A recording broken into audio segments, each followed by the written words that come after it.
Everybody, it is Tuesday, September 16th, 2025. Welcome to another episode of the He Said, She Said Sports Talk podcast. We are your hosts. I am Big Red, along with Tony. What's good, Tony? How are you? I'm good. I'm hanging in there. It's been a long week. Okay, yeah, no, I definitely know it's been a long week for you. I'm glad you could make it. Yeah, I'm sure I'll let you talk about that here in a little bit, but let's talk about some college football. A lot of big games that were played that could determine how the playoff seedings are going to happen, how the playoff committee is going to look at some of these teams. First game I want to talk about is the Georgia Clemson game. Obviously, Georgia Tech pulled off the upset, 21, 24-21, with a 55-yard game-winning field goal from their kicker. How did you feel about that game, and how do you feel about Clemson now that they are 0-2? Yeah, I mean, look, Clemson got swarmed, and to be totally honest with you, it seems like Georgia Tech might win the ACC. They have a relatively good schedule ahead of them, and Yeah, they could certainly take the ACC, but they definitely could. You're right. Clemson, the defense on paper, when you looked at it heading into the season, looked like it could be one of the best defenses in the country, and Hmm. it's been anything but. I mean, Georgia Tech racked up 358 total yards and went 8 of 15 on third downs. And we know how important third down is in a football game. I mean, Yes. the Tigers, their defense hasn't been bad. It just it hasn't been good. Hmm. Yeah, no, it definitely hasn't been good. Like I said, they let teams get out on a fast start on them. And I didn't mean to say they were 0-2. They did win a game against Troy, which Troy did get out on to a 16-0 lead on them too. They let teams get out on a fast start, which Georgia Tech did as well, going up 13-0. Cade Klubnik had a couple of turnovers, which ended up being kind of costly. But yeah, no, the defense is definitely not playing up to their standards, like you mentioned. They look great on paper, but definitely not doing what they're supposed to. Clemson did drop out of the rankings, so it's going to be a tall climb for them to get back into the playoff picture for sure.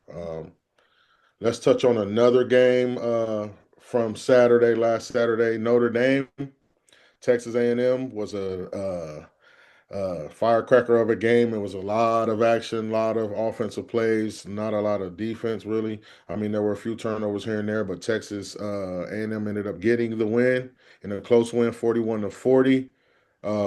Notre Dame at the end of the game, their holder misbobbled the extra point attempt, which was the reason why they didn't able to get 41, and Texas A&M went down on the last drive and scored and kicked the game-winning extra point. So, how do you feel about Notre Dame's chances now with losing a few big games early in the year? Yeah, I mean, look, those are the Irish's only two preseason ranked opponents.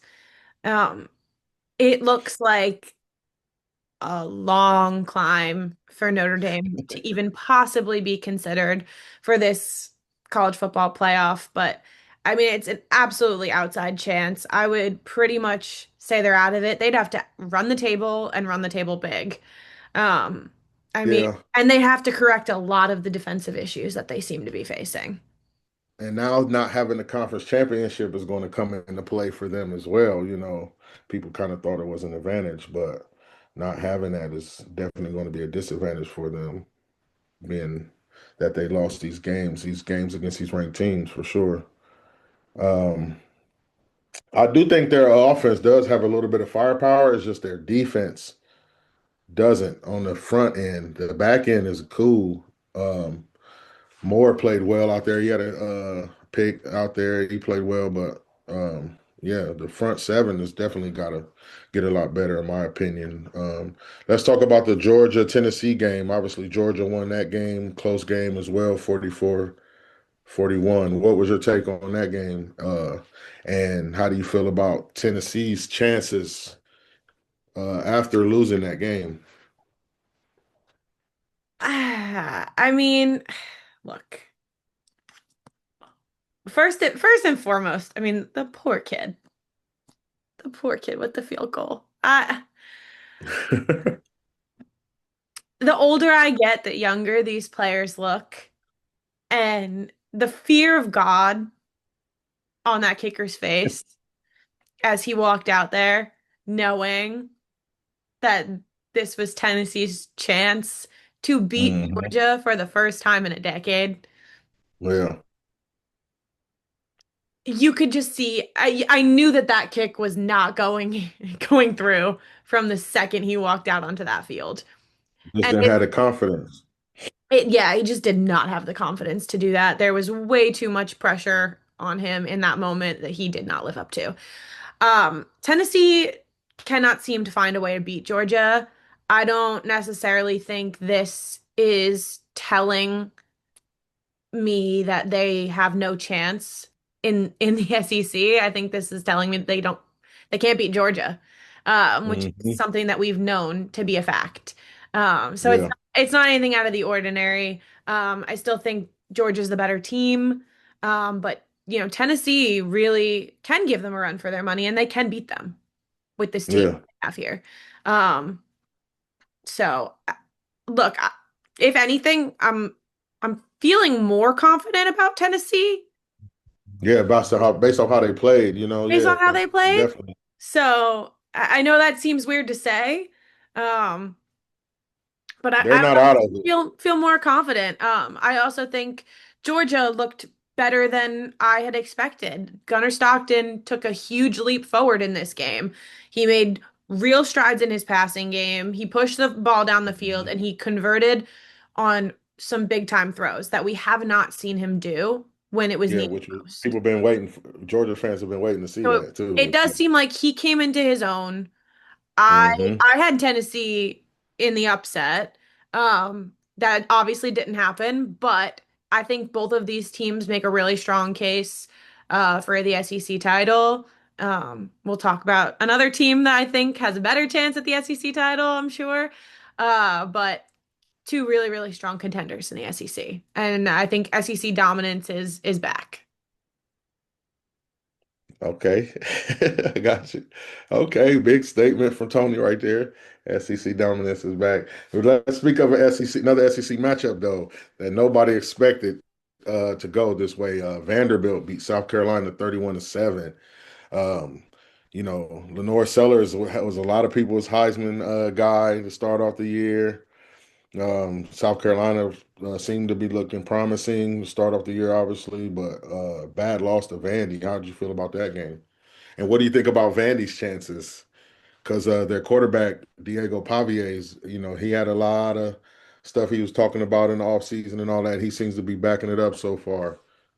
I know they Yeah. haven't got into the I know they haven't got into the crunch of the SEC yet, but still a lot more games, but big win for them over South Carolina. I would not say anything necessarily about Vanderbilt until I've seen them play some more SEC teams because I mean we say it all the time, any given Sunday, any given Saturday, right, for college football. Yeah. Any Hmm. given week, things can just go completely sideways. Um, if you're not the best team Yeah. in the SEC and South Carolina's not the best team in the SEC, Vanderbilt's not the best team in the SEC.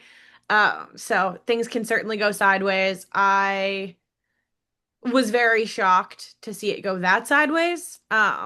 I'm very, very curious now that they're 3-0 and 1-0 in the SEC to see Vanderbilt take on some of these bigger dogs in the SEC. Yeah, to see how they match up. They beat Bama last year, obviously, things like that. So interested to see. They I'm always seem definitely to pull interested. one of these out. That's the thing, right? One of these Yeah, crazy yeah. wins. And So, then they'll lose games you expect them to win. That's usually how Vandy does. yeah. So we definitely got to see a little bit more from them for sure. Couple more takes on this past week. What was your take on Arch Manning? Obviously they won against UTEP 27-10. A lot of Texas fans felt like the score should have been a little bit more spread out apart, but final score is 27-10. What was your take on Arch? Yeah, I mean, UTEP never really threatened Texas, but the failure to pull away from inferior competition Yeah. is really telling, and I do feel like that had a lot to do with ineffectiveness from Arch Manning. Uh, Hmm. he was 5 for 16 for 69 yards and an interception at halftime. Yeah. And Pretty bad. they were leading 14-3, but I mean that's not. And then, his final stat line, not much better. 11 of 25, 114 yards, one touchdown, one interception. I mean, maybe it's just taking him more time than we thought to get acclimated, and it's a good thing that they have some of these very light games to start out the season. I mean, other than week I one. think they start out the SEC next week. I'm not sure, but No, no, no. They week play after. Sam Houston Sam State. Houston. Okay, it's the week Oh. after. Okay, yeah. So they have one more week before really getting into SEC play. Obviously, week one was probably too much for him, and either that really shook the confidence, or he just needs more time to build, and he's not going to be an electric superstar right away. Um, Yeah. which Or is maybe at all okay. for, you know, It's okay. He may end up proving to be a boom or a bust. We're yet to see. But yes. if it takes time for him to boom, I just think people were expecting him to be something right away that maybe he Yeah. wasn't ready to be right away. And yeah, no, you make a great point on that because, I felt like he needed time. I felt like he needed, like, Quinn Ewers staying that extra year hurt Arch Manning, in my opinion. I felt like last year was supposed to be his year to start and play, and like you said, not having that time and or experience. Like I said, he had a couple games against garbage teams, but it just wasn't enough experience. And to have those expectations for somebody who already set 2 years, just it's more so because of the name, which, he didn't ask for those expectations, but, unfortunately they're there. So I am rooting for Arch. I do think it's going to take time. Um, I think he's going to be fine. I think Steve Sarkisian's going to have to still work with him. But they're going to have to work pretty fast, like you said, because the SEC schedule's coming up. But yeah, no, he's not going to be what everybody thinks they is. I think Texas fans know that now, so they're just going to have to take their time with him and, see what turns out for sure. And also another one I wanted to ask you about was LSU Florida. Obviously, a lot of people had LSU on upset alert, but they ended up winning 20-10. Still feeling good about LSU. I am still feeling good about LSU. I you know what? To be put on upset alert at home is crazy. Uh, Yeah. never doubted them, not for a second. Uh, Hmm. I mean, they look to me like the most poised and the most complete team that I've ever, Yeah. that I've seen this season. Ohio State looks really good too. I will give them that. But I do Hmm. think LSU they being the way that they're being carried right now, like the way that they're carrying themselves right now, all of Yeah. them, but especially Garrett Nussmeier, they just have they seem to be very mission oriented, Hmm. and I'm excited to get to see that. Yeah, no, no, definitely for sure. Same. I like Garrett Nussmeier. LSU was my pick for that to win the SEC. I'm still feeling confident about it. A couple other conferences my pick, I'm not too sure about, but LSU is still holding me down. Definitely. Real quickly too, also new top 25. Um, South Carolina, Clemson dropped out. South Florida dropped out as well.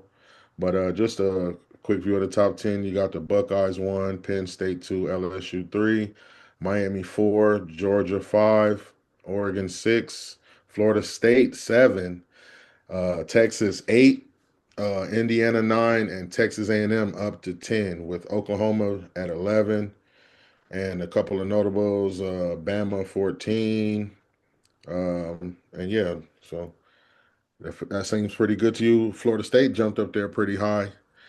They're moving on up, seems like. But what's your take on just a quick view of the top 25? Yeah, I mean, one, two, and three seems pretty accurate to me, Yeah. based Penn on State, games played LSU, so yeah. far. Yeah.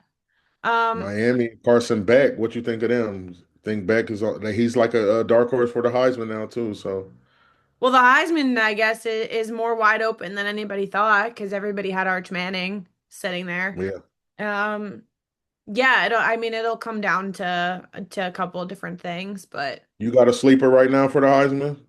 Want a quick Tony sleeper for the Heisman right now? I don't No, have a sleeper for the Heisman no. right All now. right. No. We'll ask you here in a few weeks then. Yeah, give it like one or two more weeks. I feel like some teams haven't really played anybody major yet, so I think it would be I think it'd be too early. Okay, well, let's talk about a couple games real quick from next week. Who's a sleeper Heisman? John Mateer, Oklahoma will play number 22 Auburn. Jackson Darnold actually used to play with Oklahoma. He transferred from there to Auburn, so he'll be playing his old school. It's at Oklahoma, 3:30 p.m. That to me is the top game of next week. What about you? How do you feel about that?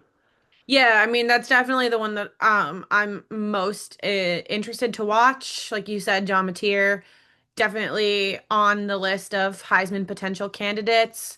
Um, very curious to see how he plays in an SEC contest. Yes. Ranked opponent. It's a home game for Oklahoma. I would definitely give the edge to them. I think they're the better team and they're playing at home. So Mm-hmm. certainly a lot of advantages there, but I'm excited to see Mateer play in a big time SEC football game. Yeah, no doubt, definitely. And then one last one from next week. We got Miami, Florida going to Miami. Florida's 1-2, Miami's 3-0, ranked number 4.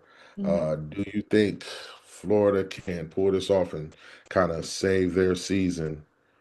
Yeah, I mean it's certainly another upset watch. Whenever Miami and Florida play, it's always a good game. Um, there's always a lot of tension in the week leading up, drama, things like that. Um, Mhm. yeah, like you said, Miami's 3-0 right now. They seem like they have got it all put together, but if they get upset by Florida, how does that shake up their season? And for Florida to get back to 500, could be pull them back into the top 25. Yeah, yeah, no, definitely, for sure. Well, yeah, we'll be looking forward to them game next week, definitely. Let's get into a little bit of WNBA. It's a lot going on. We got the playoffs going on. There were some game ones played a couple days ago. What was that, Sunday? Hmm. If I'm not mistaken, Sunday. You had the Lynx beat the Valkyrie, and you had the Dream beat the Fever in game one. You had the Liberty beat the Mercury, and the Aces beat the Storm big. What is your take on the playoffs, and who do you how do you like game one so far, and who do you have winning? Yeah, I mean, we'll start with the Aces. They've extended their winning streak now to 17 games, and Crazy. that game was absolute proof of how they can sustain it. They're at an all-time high in confidence. They're the healthiest and the deepest team that they've been all season. Um, Hmm. Asia Wilson, Jackie Young, their usual selves, combined for Yeah, 47 points. Um, they have been the stars of this winning streak, and all of the players around them are excelling as well. We talked about it in the beginning of the year that Jewel Lloyd addition didn't seem to be clicking. looking, yeah, It's all clicking now, and it yeah. has been for the last 17 straight games. So, Hmm. I mean, look, this is a Vegas team that seems to be on an absolute tear, and a winning streak that has Becky Hammon on watch for Coach of the Year and may Definitely. upset Natalie Nasaki for it. Yeah, no, definitely. Nalissa Smith has been playing good for the Aces too. She's been playing good D for them as well. They are definitely rolling and dangerous as well. What about between the Atlanta Dream and Indiana Fever? I know they don't have Caitlin and all that right now, but how do you feel about that series? Yeah, look, last year they got swept in the first round of the playoffs, so the Fever have been winless in the postseason since 2016. I would love to see them get a win, but they are just Hmm. dealing with so much adversity, so much injury. There's more players that are in, there's too many players that are injured that they can't all fit on the bench, uh, Yeah, which is just absurd. And it really does look to the question of in the coming years as we add expansion teams to this league, they're playing more and more games in the same amount of time. Something needs to be done because these players, there's stretches of 16 days where they're playing 8 games. yeah, Playing a game every other day. When are you practicing? When are you rehabbing? When are you making sure you're getting healthy? Like, it's a loaded conversation, but it needs to come up right when these CBA negotiations get done. Like, yeah, 100%. more time during the season to rest, recover, practice, grow as a team. You're seeing teams not click until midway through the year because they don't have a lot of time to practice. So Hmm. I think the Fever are a really great example of that. Like they're a good enough team to get into the playoffs when they were healthy, but I mean it's been all downhill from there and they're so shorthanded right now. I can't see them pulling out a win in this series. Yeah, I feel the same way for real. I just feel like they're kind of depleted right now. I definitely got Atlanta winning that series. What about the Liberty and the Mercury? I know Liberty took game one. Do you think they have a chance to deal with the firepower of the Liberty and possibly win the series? Yeah. Or maybe even take the next game. Do you think they'll take the next game? Uh, I think the Liberty will pull it out here. I mean, the Mercury are facing elimination tomorrow. By the time this Mhm. podcast comes out, it'll be today. So, Yeah. um, I think I mean, look, New York is they're playing really well on defense, the Mercury. They've held New York to 42% shooting, forcing 20 turnovers. They just can't score enough to beat the Liberty. So Yeah. defense, good. Offense, bad. Hasn't been enough. The biggest question is going to be Brianna Stewart. And is she healthy? Can she go? Yeah, I've seen that she get injured now. What was the deal on her injury? Was it real serious or because I didn't get any intake? I did see that she did get injured though. It's a knee injury. We're not getting a lot more information about it than that. Yeah, Um, so they're just day they're to they're day with pretty it. Well, close to the hopefully she vest can. when it comes That's my girl too. She a dog. they're Hopefully pretty she close to the can. vest when it comes to Stewie and injuries. So there's not much that we know right now, but it's a knee Hmm. injury. Yeah, okay, for sure. Now, what about the Valkyries? I know they've had a decent year. They've been surprising new franchise. Um, do you Yeah. think they can outlast the Lynx? You know, the Lynx have been the top dog all year, you know, as far as having the best record. Obviously, Nafisa being the top MVP candidate. Do the Valkyries stand a chance? I know they lost game one big, but yeah, do they stand a chance in the series? Can they pull something off? No. No. Short answer, no. The Minnesota Lynx are absurd. Um, I do think that they may get a win when they come back to the Bay Area, and play in San Jose, but I think it's all Lynx after that.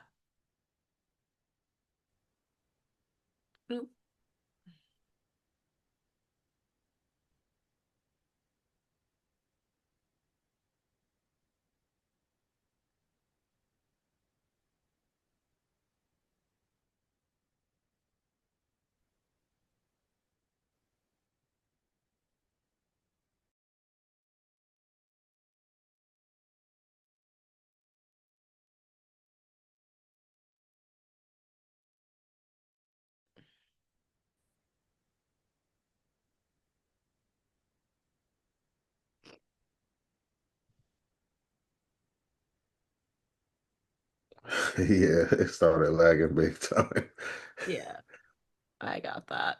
Um, I know where we broke off though. I can go back in asking you about the links and the I Valkyrie. would That's just start straight from the links. That way you can like clipping it's easier. I would just like start from the beginning of the links Valkyrie's conversation.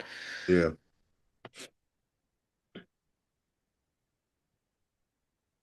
You good? You ready? Okay. All right. What do you feel about the Valkyrie? They're a young team in the league, obviously. Good players. They had a decent season. Do you think they stand a chance against the mighty Lynx of Minnesota and Nafisa and them girls? No. Like the short answer is no. I don't think they can beat the Lynx. The Lynx look like to me they're on track to win the whole thing here. They've been the best team in the league the whole year. Yeah. So, I do think that they can get a win when they go back for their home game. So they're 0-1 in the series right now, but they do play um in San Jose for Hmm. a home game for the Valkyries. I would love to see them get a win there in front of their home crowd just to kind of top off the season. But then Yeah. then I think it's downhill after that. And the Lynx will just kind of run away with it. But I would like to see them get one win. It's kind of Yeah. wishful thinking because the Lynx are just so dominant, but I would like to see them get a win. Yeah, me too. I would like to see them get a win too. They're a good young team, definitely. You kind of like to see these series go to distance a little bit for sure. So I'm definitely looking for them to get a win. Let's talk about the awards. Before we get Uh, to the awards, who do you have winning the whole thing? You got the Lynx as well? no, I got the Aces. I got the Aces Okay. winning the whole thing. I do hope we see that matchup, but yeah, I got the. I'm pretty sure we're going to see that matchup, but I got the Aces winning it all for sure. But no, definitely. Let's talk about the awards. I'm going to let you speak on it. There's been a few of them that's been given out, and there's a huge schedule list of awards that'll be happening for the WNBA over the next week. So, can you kind of explain to us what's going on, and also just let us know about the awards that's been given out as well? Yeah, I mean, we can start with Paige Becker's Rookie of the Year. We all Yes, saw it coming. We all knew it was going to happen. It was yes. very cute. The WNBA commissioner, Kathy Engelbert, came and surprised her before she went out on stage for the Jennifer Hudson show. So if you've seen the TikTok videos of the J Hud show leading up to the person's interview, they kind of do this like walk this tunnel where they clap and they have a little song and dance that they come up with. And so Paige was Hmm. doing her tunnel walk, and Kamish came out with the Rookie of the Year award and handed That's it to dope. her right before she went out on stage. Super, super cool moment. It was almost undisputed. I think there were one or two votes for Sonia Citron, who had a great season as well, but it's pretty unanimously Paige Beckers. So, Yeah, no, definitely. Sony Central did have a great year as well. Broke some records over there with the Mystic as far as points goes. But no, definitely Paige Beckers, like I said, she's one of those generational talents yeah. you speak of. She had But a no, 44-point game against the Sparks on August 20th, set a WNBA single game rookie record. She averaged just shy of 20 points a game, 19.2 points a game, 5.5 assists, 4 rebounds. I mean, she led rookies in total points, points per game, assists per game, and was the only WNBA player this season who finished ranked in the top 10 in points, assists, and steals per game. And that's WNBA player, not rookie. So, hmm. despite the Wings going 10-30 and missing the playoffs, uh, Yeah, they will be in the bright, draft lottery again next year. So, um, bright future for them though, for sure. You can't so they've got future coming, and they've traded away and gotten some draft picks out of it. But Paige Beckers continues to shine despite the struggles in Dallas.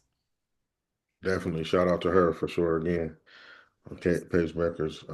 And then to break Now how? down some of those awards, so the way that the WNBA award schedule works is for about a week or so, we get a new award reveal every day, and then they kind of start to get a little bit more spaced out. So on Monday, we got the Most Improved Player award, which was Veronica Burton, who is a Valkyrie this year. Shout She was out to cut her. from her team last year, picked up by another team, traded to the Valkyrie.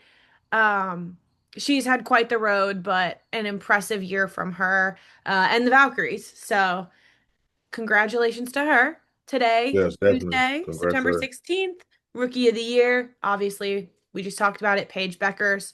Tomorrow is a big one. We will get the Coach of the Year award. And now, the whole year, as the Valkyries are having this sensational year, now they've made the playoffs. You've got to think that the coach of the year is going to be Natalie Nakase, right?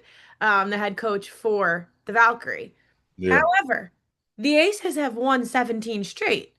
How are you telling me that it shouldn't go Mm. to Becky Hammon? Yeah. And the Good Minnesota point. Lynx have never dropped from number one. Cheryl Reeve, incredible coach as well. So I would say those are the top three candidates. I would love to see it go to Natalie, just because of the season that the Valkyries have had and how, record breaking this season has been for an expansion team and Yeah. leading up to all of these new expansion teams that are coming into play over the next couple of years. That can be really Hmm. motivational for them. But I could absolutely also 100%. seeing it going to either of the other two women. So that's a big Yeah. one. No, Uh, no, definitely. and then Thursday, we'll get the Defensive Player of the Year. Friday, they will announce the five finalists for MVP. Saturday, Sixth Man of the Year, who I think it should go to Natasha Heidemann, who's on the Lynx, one of the stud buds. I Uh-huh. think she's a prime candidate for that sixth Player of the Year. And then Shout out to her. Sunday, September 21st, we will get the Most Valuable Player Award, the MVP. That's the big one. That's on Sunday. And Hmm. then we will get some periodic awards over the course of the next couple of weeks, ending with the All NBA first and second team reveals on October 7th.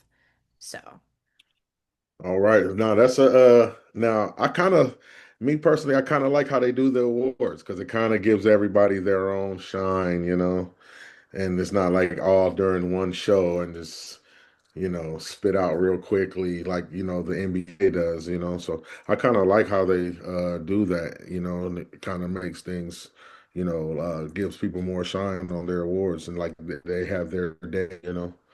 So yeah, shout I, out to I the like W. it this way. You get to talk about one person for the whole day and how exciting that Hmm. is. And this whole week of most improved, rookie, coach, defensive, six man, MVP. That's like such a fun week.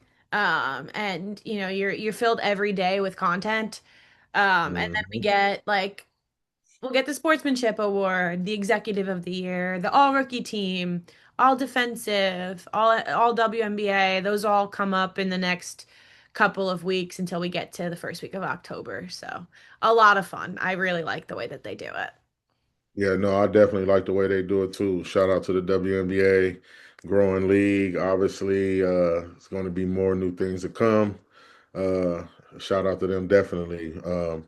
But with that being said, you guys, we appreciate you guys for tuning in to the He Says She Says Sports Talk podcast. We are your hosts. I'm Big Red. This is Tony. We appreciate you guys, and as always, it is love and peace.